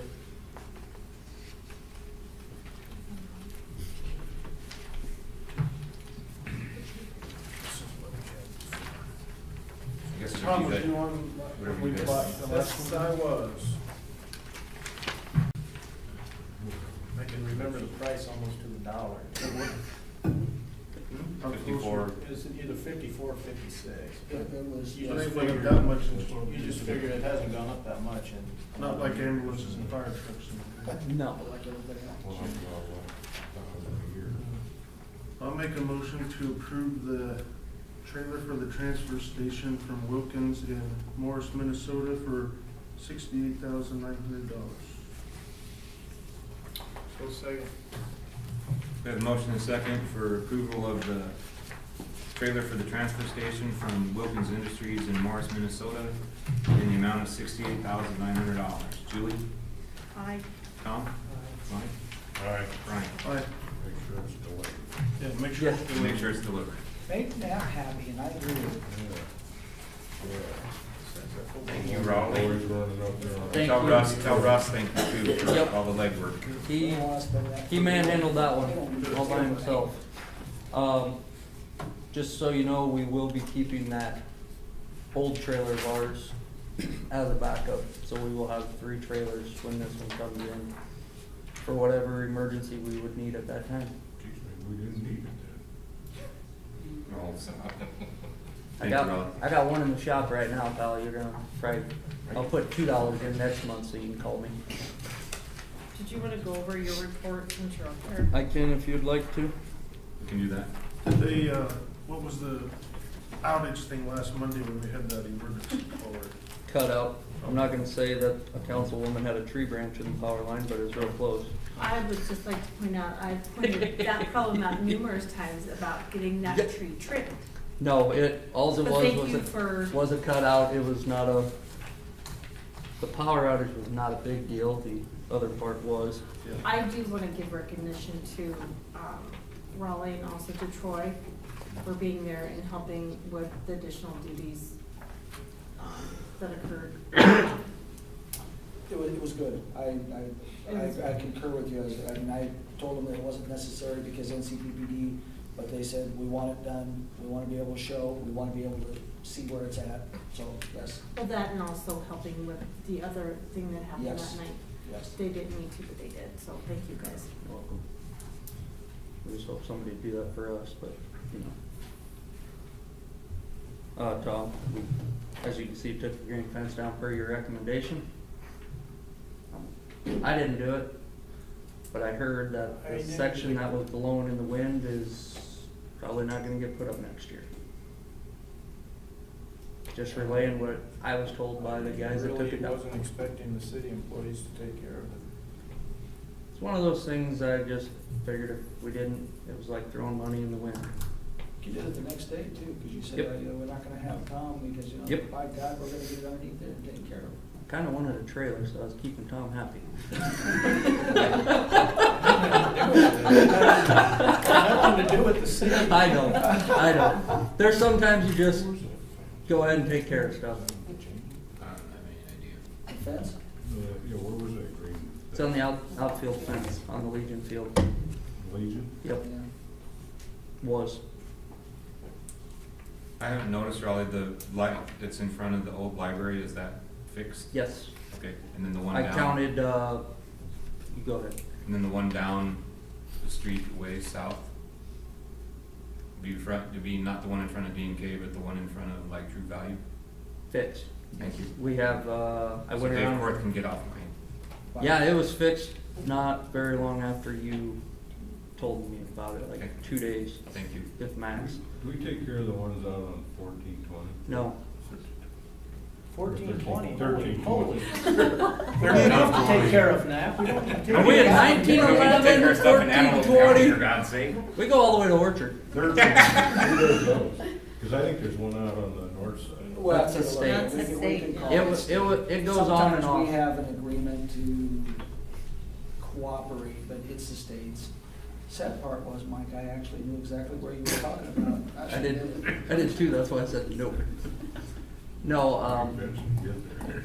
our contractor that did our light fixing said if those section are the state of Nebraska's responsibility. Yeah, I think there's one, might want to check, cause there's one, I think the north side. It's the north side right after the bridge. Yeah. It's on some days, it's off some days. But I did go around tonight, I think I got 3 lights that are out that we're gonna get fixed, so. Okay.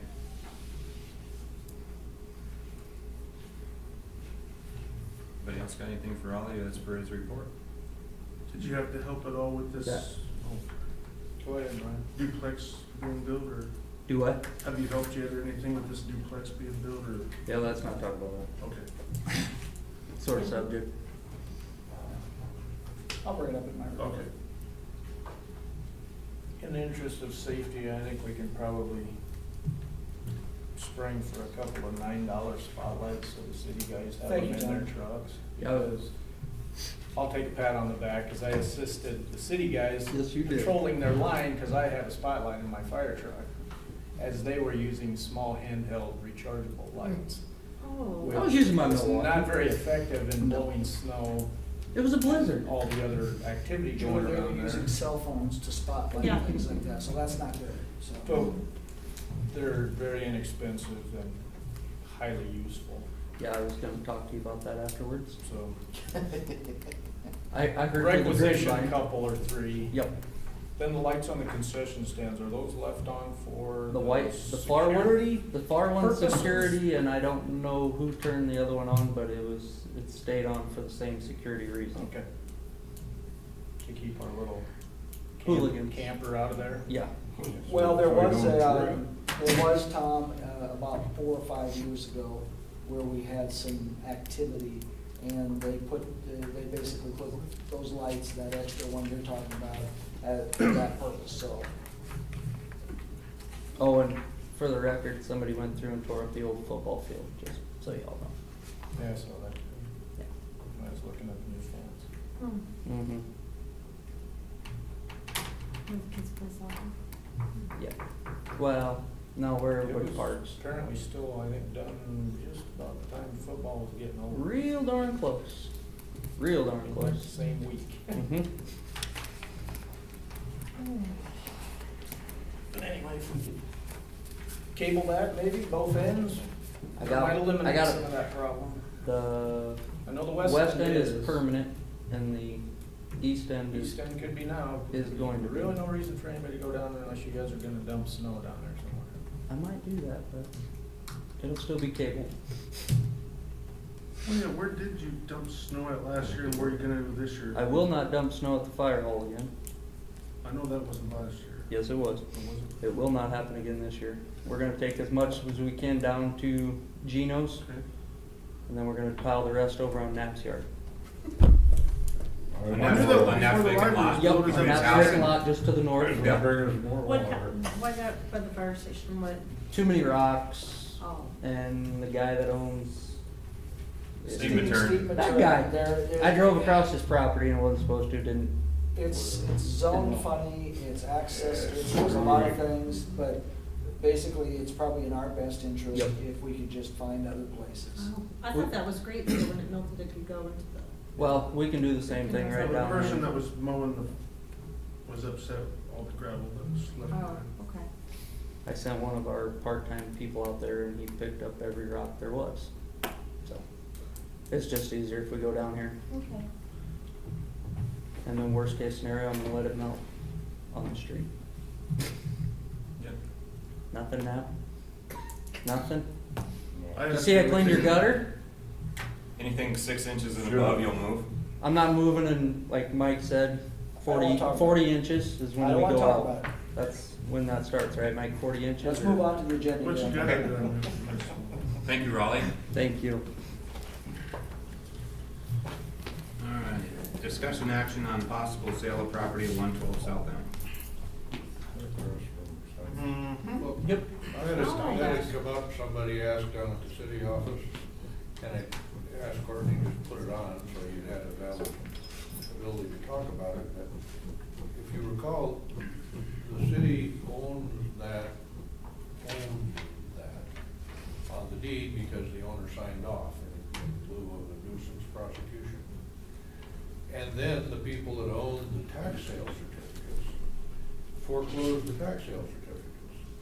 And perhaps you all remember the details, but Mike was authorized to go bid up to a certain amount, and their tax sale stuff was quite a lot more than that. So they bid in the amount of their tax sale certificates, and they got it back. Well, they think they're smarter than the average fox, so they got this judgment back in March of 16. But they never submitted a deed to the sheriff. So the deed still says City of Plainview, which makes it look like Plainview owns it.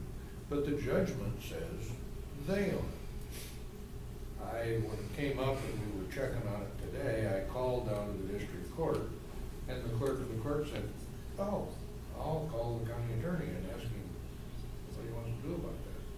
Because it should be back on the tax roll. The county should be getting taxes.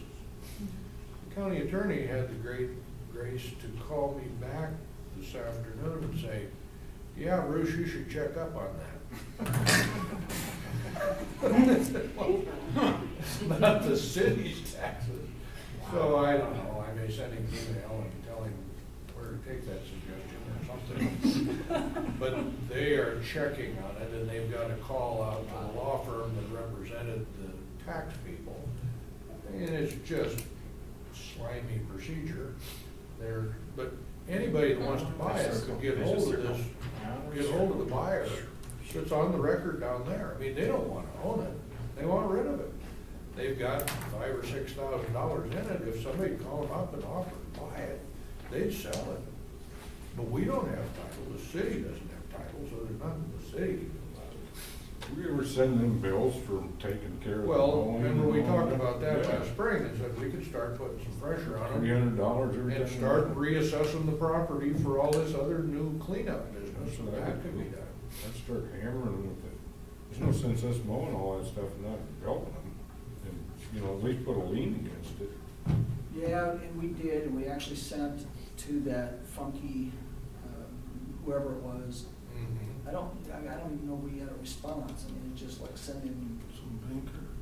But if we leaned against it and got it up there high enough, they're gonna start saying, geez, what do we wanna keep holding on to this Well, crap that's for?" gonna end up being prior to them again, when the thing goes back for a real sale.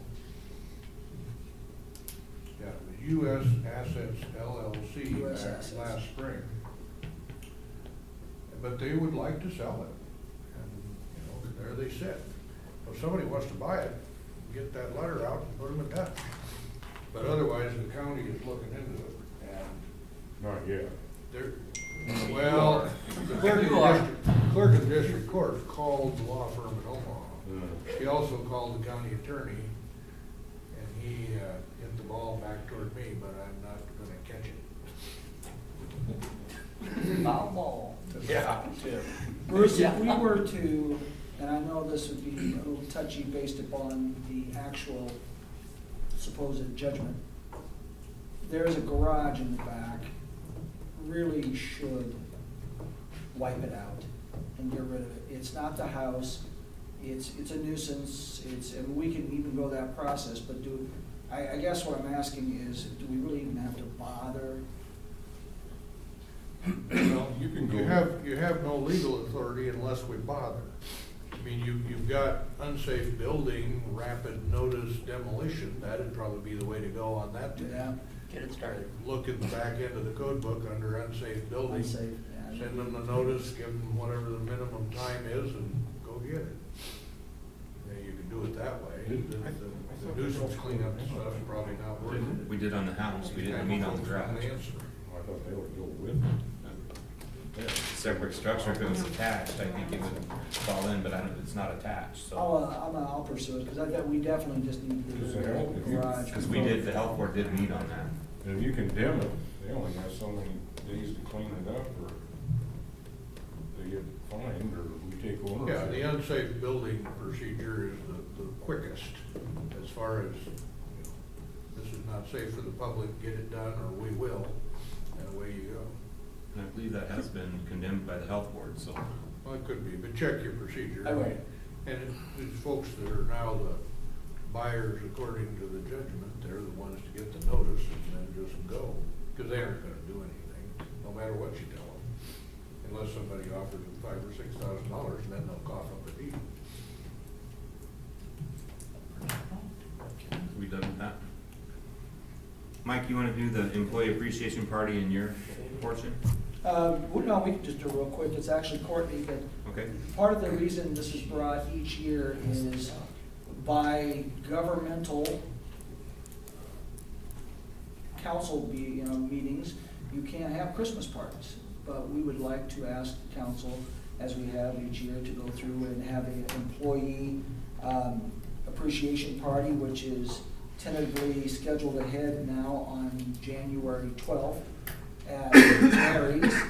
And if it would be all right with the council, and discussion action is use the same procedures we've done in the last 2 or 3 years. We'll invite the boards to come. They don't all show up, but at least it's our way of saying thank you for volunteering all year long to be on it. So if that would be all right, you should have discussion action and just make a motion and say let's go for it.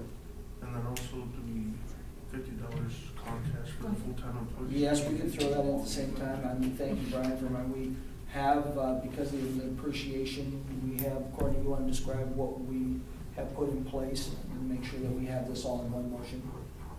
I mean, what we already have. You've done her. What are we talking about? We, Cash? yeah, the clown cash, but we've also. My God, weren't you listening? She was writing. Mike was talking. She was okay. writing. She was writing.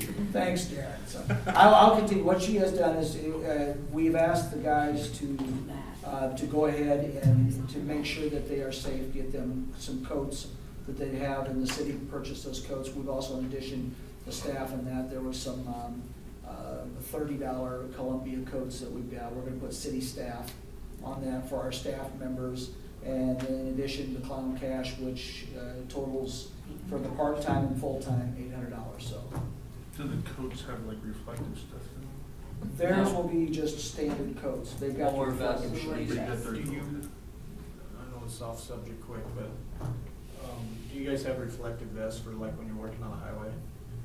Yes and You no. really should Yes and no. wear those Mhm. like religiously, because when they were doing all the streetlights, like from Rick Moses West, they didn't have anything for cones out or anything either, No, so that's, you yeah. might wanna. And That OSHA has- sees you without those?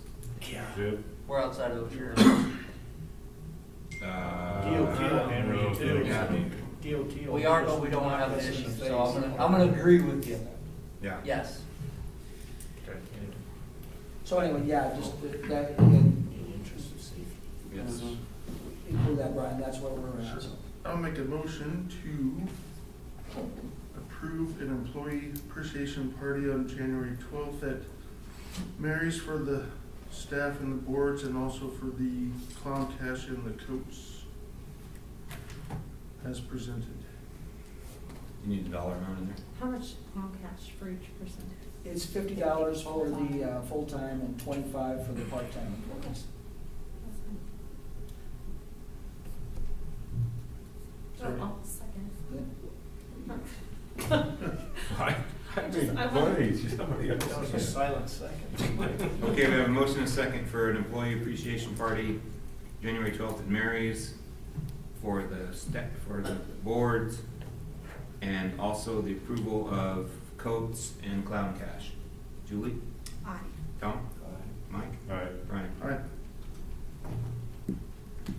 All right. Discussion action, CDS housing claim, PLVW-HR-14. Continuation, as you quite well know, with our agreement with CDS and Lee and Randy Alexander and the rehabilitation grant we have. And continue to have expenses, and we will continue to be looking into the future at possibly more rehab money as well. Good.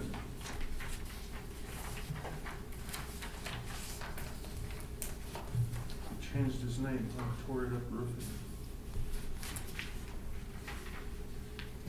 I think that's just the roofing and, Doing business as Alpine Construction. no, no, true. I don't know. We just need a motion to approve this, yes? Yeah, just a, for now, it's already went through the first process, so. So move to approve the claim approval form for, Is there 65? housing rehab funds.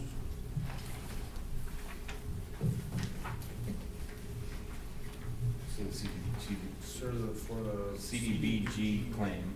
project reuse. And what's the claim number? Do we have to have a claim number? PLVW HR-14.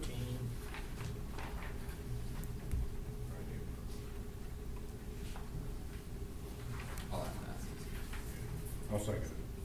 We have a motion and a second for approval of the CDS housing claim PLVW-HR-14 in the amount of $6532.97. Julie? Aye.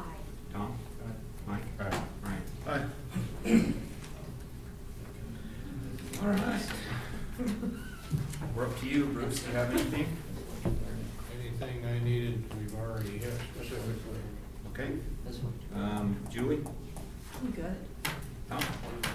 I think I got the last one. Safety? I did stuff for the city guys. Gotta drop us out, it's way too early, fellas. Shush. You haven't done my report yet. Yeah, we haven't You're done- done. Mike, do you have anything? No. Brian?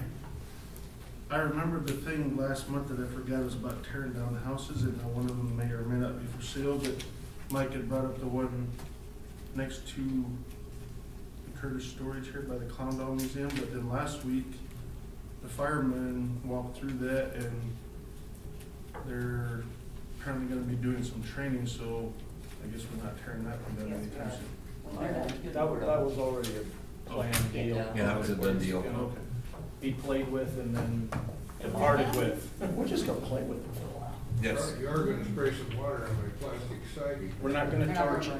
They said no. No flame, no flame involved, period. Oh, It's okay. only gonna be wall breach, Top roof, Top holes. access and stuff like that. Don't There let will be on no any flames access. involved, no water, anything. That was the Quiet. specific instructions, that it could not be lit, I say. Egress and ingress and. Kinda close in there. Yes, Yeah. just training for newbies on the roof. Awesome, cool. You're gonna put them out there when it's frosty. And slick. All right, Mike, we're down to you. Well, Raleigh obviously doesn't want me to talk, so I gotta see what time is it? 8:45. If I could be to bed by 10, that'd be. Talked with Keith Harvey this afternoon. We are gonna be, if it's all right with this board, meeting against CPPD, if possible, in February. And they would like to do kind of a joint, meeting. And they want their board members to meet with you and you to meet with them, just to have some more familiarity as we get closer to the completion of the, survey and the rates right, and tomorrow morning, Keith will actually be up and we're gonna be talking about the rates as they've come out. It's still a little premature, but he wants to kind of discuss what they look like and what theirs look like, and because it's the same people doing it, so. He'll be up tomorrow, meeting with Suez. They are the folks on the water tower. We'll be meeting with them on the 19th, we as being Raleigh and Kurt Hart. Today, speaking of those other two, we met with some builders that will be assisting a new doctor coming to town. They have purchased, and we had Mr. Curtis, Bruce helped us get that taken care of, along with the LB 840 to take 2 of those lots, and he's gonna get in there, the sooner the better. They're ready to move, and they're gonna be doing some foundation work, so we met with them today to talk about the taps, the water, the sewer. They had a hiccup today, so. They probably have more than one hiccup that they run into, but Paul would like to be up there by December 15th. They've already figured that might be pushed back, but it's nice to know that it is bought and sold. It might be February. He purchased a house or he's building one? He has one already built. It is actually a modular, and we looked at the floor plans of this. This is one Not heck of a modular. modular. It's something that I would only dream of having, so. It's somewhat like the Zulkis. If you've ever been there, only it's about maybe 500-600 square feet bigger, so. But it's a nice design, so it's out of South Dakota, and they'll be bringing it down, but of course, we're working with all the things we need to do to make this happen, but they certainly, on our part, we're We ready. sent them in to sign papers, and they sat down and I said, so which one of the lots did you settle on? And they kind of looked at each other, and I said, you have seen these lots, haven't you? And he said, no, I don't have any idea where they are. This is how fast. Would you like to look at them before you buy one? So I had to take them up. It could be structured by hospital then. On that one particular note, it gets better. They were actually looking at some places north of where Darnell built, so the builders are the ones who wanted to dig the basement were on the wrong block. So it even got better, so. Well, the doctor knows where the thing was, but he wasn't there at the time. Oh, They might wanna buy that plot to the north of Darnell's after today. yeah. You already went through the health insurance issues, so that's taken care of. I did meet with Bill Pedraza and the Miller and Associates. In fact, Mike came in during the meeting and said hi, and so we were talking to them about some issues that we're going to be looking at in the future. Just to kind of give you a heads up, Bruce is involved and Susan's been involved, but on the very, very preliminary side for our purposes, somebody like Dr. Thor may think differently, but on the preliminary side, we're looking at a community center building and taking all the necessary steps to make sure we do it right. So I am going to try to get the architect from Miller to do at least a rendering.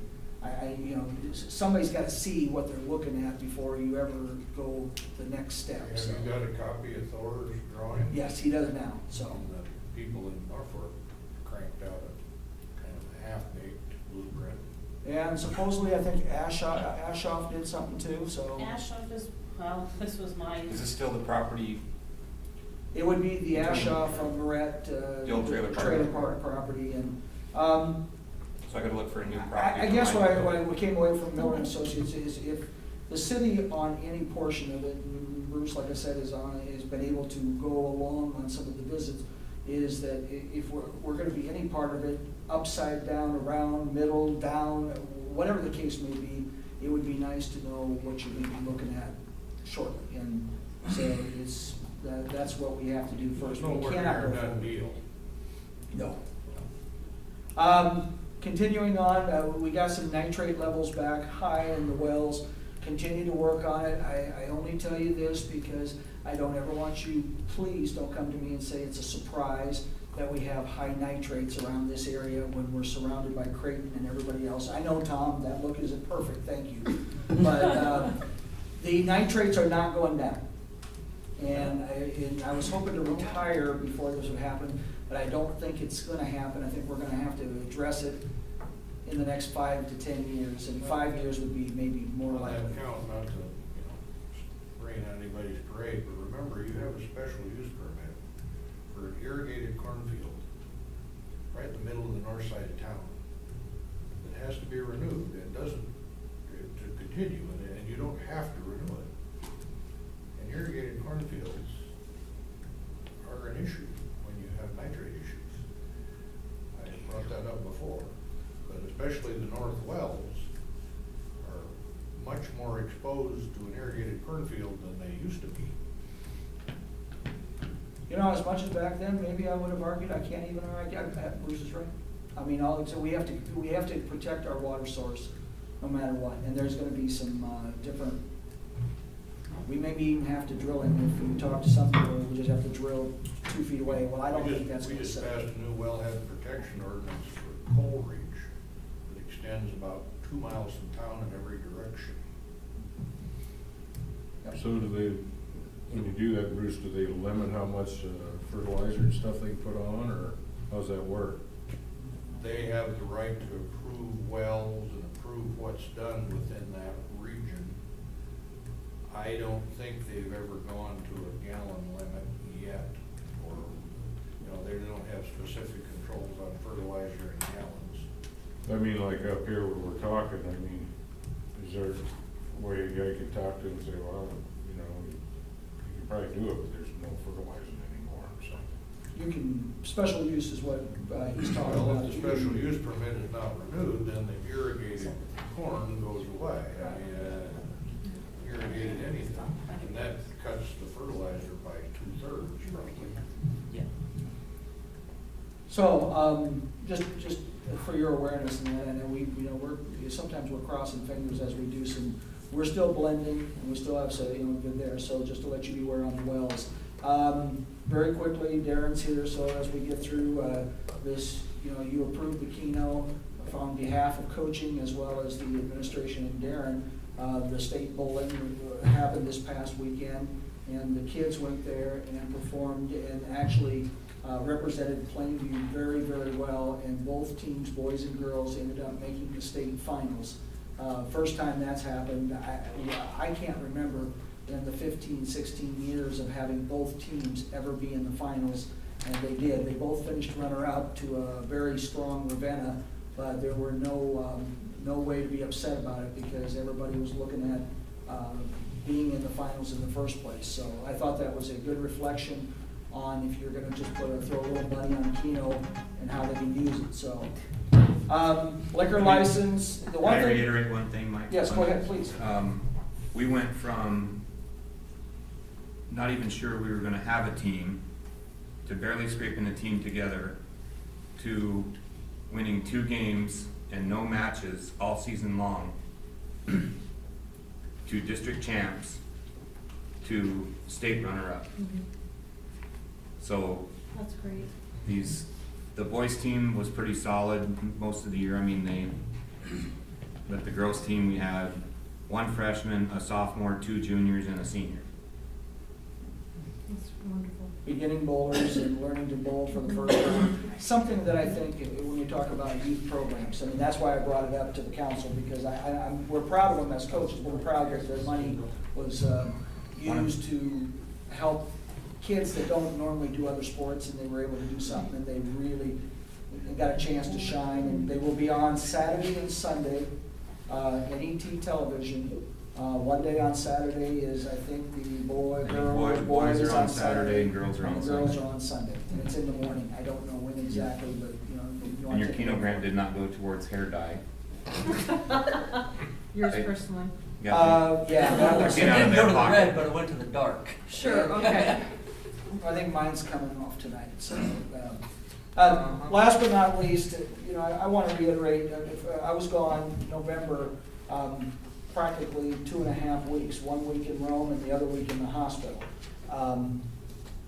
The team that you've developed and put together, I'm very proud of. And there was a lot of things done in a short time, but when I need to, Raleigh and Courtney both came up to the hospital. We had a Monday morning meeting in the hospital to go over things. These guys were awesome. We took care of things. If you look at your Midwest Bank, slowly from the process of trying to keep things in line, our general checking account is back up to $450,000.